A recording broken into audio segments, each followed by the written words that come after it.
É um prazer estar de volta nesse terceiro bloco e último, para a gente continuar falando sobre salvação. Estamos no assunto salvação, falando sobre salvação merecida, expiação, e agora vamos falar sobre a justificação.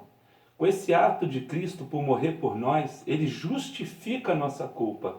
Justificação, de acordo com a sua apostila, significa demonstrar a inocência de alguém, legitimar, tornar justo. Denota o ato de pronunciar justo, justificação ou absolvição, ou seja, ele pega a nossa cédula, conforme o pastor Samuel gosta muito de citar em Hebreus, ele pega a nossa cédula de dívida, nossa dívida, e ele crava na cruz do Calvário. Então agora, quando a gente é acusado, olha, esse é um pecador, na realidade, Cristo morreu por nós, e o sangue de Jesus Cristo nos purifica de todo pecado. Nós já lemos Efésios capítulo 2, 8, mas é bom ler de novo, pois é pela graça que sois salvos por meio da fé. Então, qual é a fonte da justificação? É a graça, né? Pela graça sois salvos, sois justificados. Por meio, ou seja, qual é o meio da justificação? É a fé.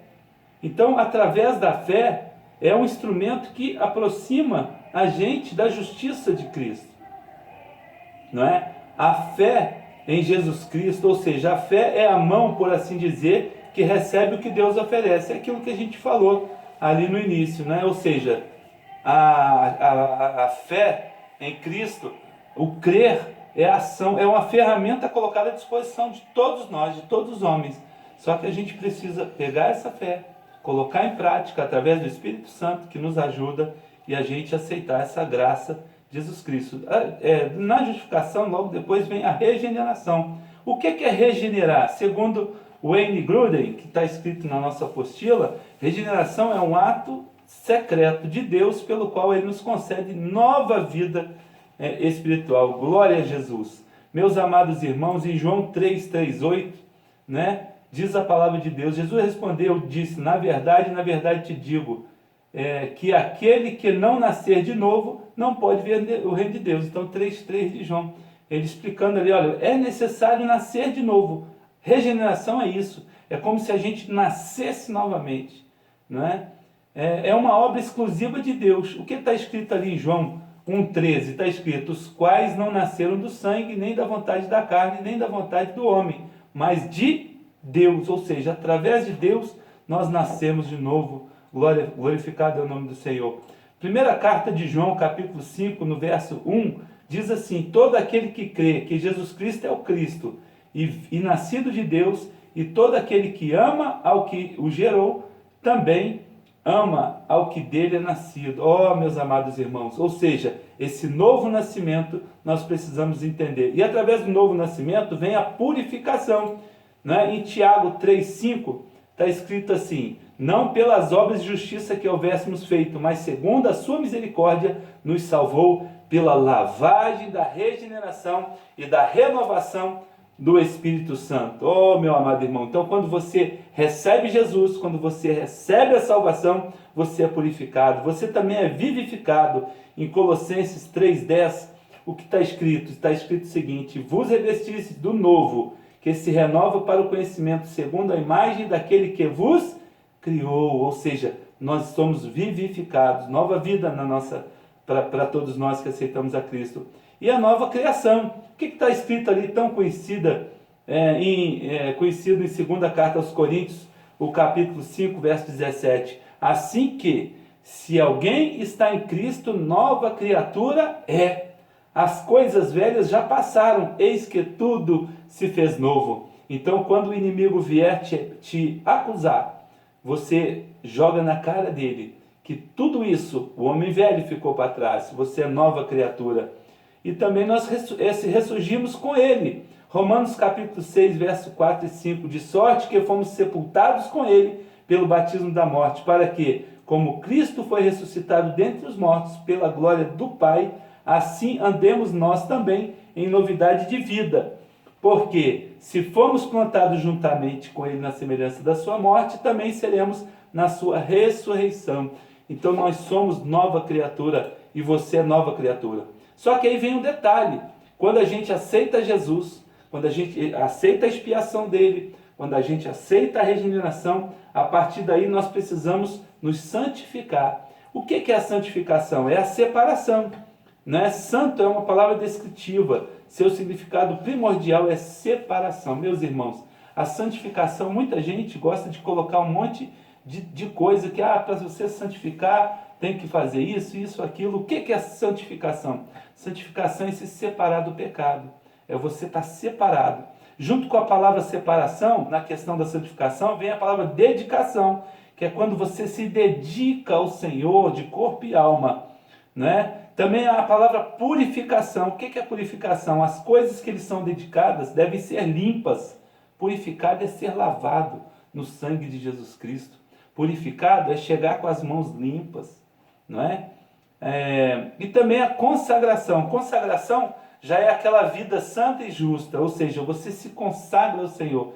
Já é uma separação, né, para coisa sagrada. Você se considera sagrado. Então você não mente porque você é sagrado. Você não erra porque você é sagrado. Você não peca porque você é consagrado ao Senhor Jesus.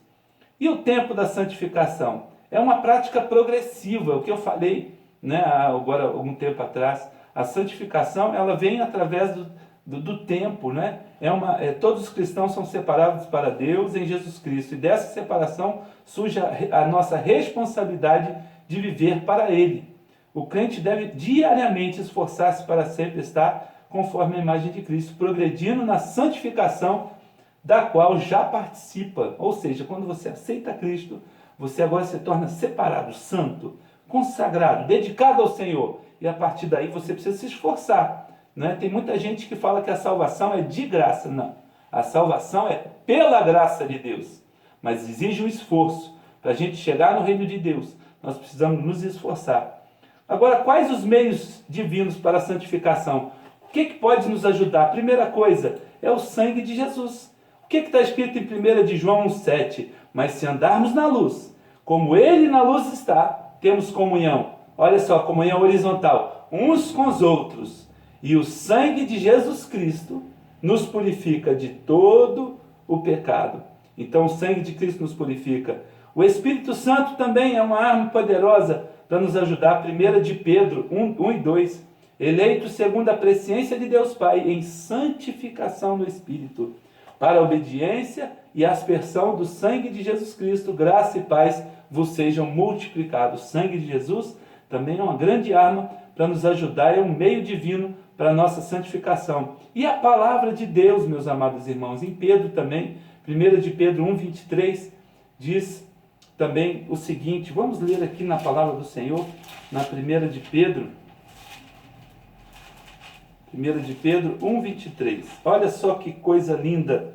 Tendo sido regenerados, não de semente corruptível, mas de incorruptível, pela palavra de Deus, a qual vive eternamente. Meus amados irmãos, é maravilhoso todos esses assuntos, né? A gente vai ver aqui que há algumas ideias errôneas sobre a santificação, né? O legalismo que torna a pessoa muito próxima do farisaísmo, né? Muito cheio de regras. Nós temos aquele asceticismo também, que a pessoa subjuga a carne, né? Ela quer alcançar a santidade através de jejuns que não são de acordo com a Bíblia, passando dias, meses, subjugando a carne, se maltratando, enfim, achando que com isso vai alcançar. Não é desse jeito. Meus amados irmãos, o verdadeiro método da santificação, então, é fé na expiação e a cooperação do Espírito Santo de Deus. Chegamos aí ao final desse tema, salvação, tema muito importante. Eu gostaria que vocês lessem e pesquisassem para se aprofundarem mais. Aqui realmente é uma ferramenta que damos. E na próxima aula, na próxima gravação que nós vamos enviar para a semana que vem, nós vamos falar sobre a paracletologia, paracleto, ou seja, o estudo do paracleto, estudo do Espírito Santo. Oh, glória a Deus! Quanto maravilhoso é a gente saber, tem os nomes, os símbolos, como o Novo Testamento, a personalidade dele, o Espírito Santo na experiência humana. Vamos experimentar o Espírito Santo, vamos falar sobre os dons e os frutos do Espírito, o mistério do Espírito Santo na igreja, e vamos também tratar sobre um assunto bem emblemático, que é o pecado contra o Espírito Santo. Eu agradeço a Deus, até a próxima aula. Vamos terminar então fazendo a oração conforme o costume que temos na nossa sala de aula. Muito obrigado pela participação e vamos orar. Senhor Deus e eterno Pai, eu ministro sobre a vida de cada aluno, Senhor Deus, do Ibadejuf.